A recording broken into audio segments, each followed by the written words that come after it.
जय जोहार संगवारी हो। मैं आप मन के दुलरुआ रामचरण कैवर्त जी। मैं मल्हार गांव के रहैया हूँ। तो आप मन ला एक सुंदर संतोष यादव जी के एक छोटे से भजन सुनाए प्रयास करी हूँ।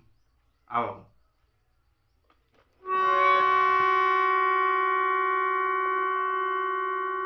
हाय रे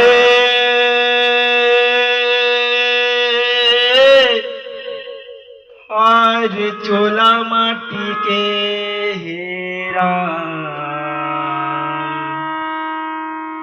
लेकर का भरोसा चोला माटी के हेरा।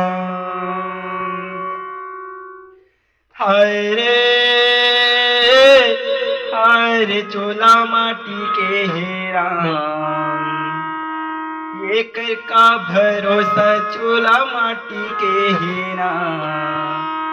लेकर का भरोसा चोला माटी के हेरा। चोला माटी के हेरा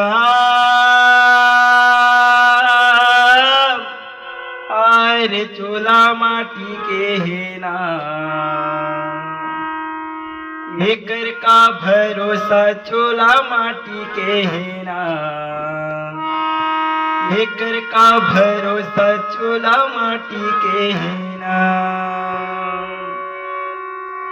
हाय रे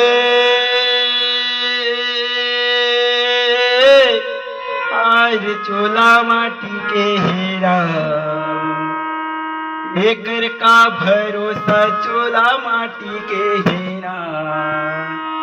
लेकर का भरोसा चोला माटी के हेरा।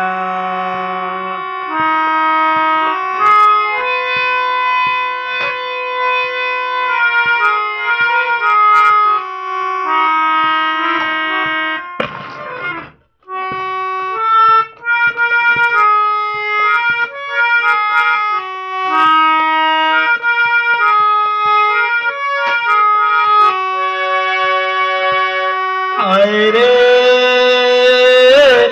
हाय चोला माटी के हेरा लेकर का भरोसा चोला माटी के हेरा। लेकर का भरोसा चोला माटी के हेरा।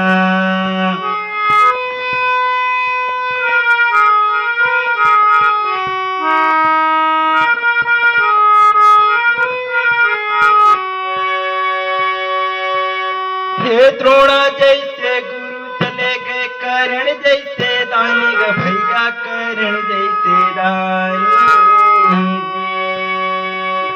हे द्रोणा जैसे गुरु चले गए करण जैसे दानी ग भैया करण जैसे दानी। बाली जैसे वीर चले गए रावण कस्य अभिमानी ग भैया रावण कस्य अभिमानी। बाली जैसे वीर चले गए रावण कस्य अभिमानी ग भैया रावण कस्य अभिमानी। हाय रे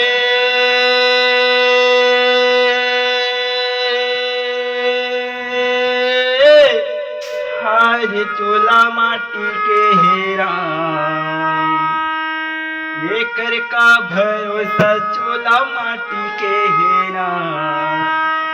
लेकर का भरोसा चोला माटी के हेरा।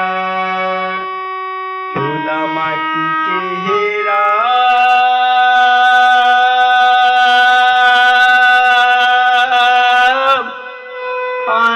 चोला माटी के हेरा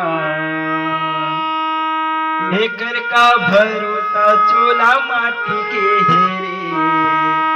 लेकर का भरोसा चोला माटी के हेरा। हाय रे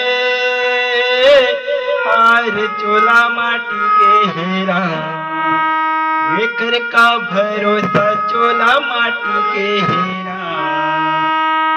लेकर का भरोसा चोला माटी के हेरे।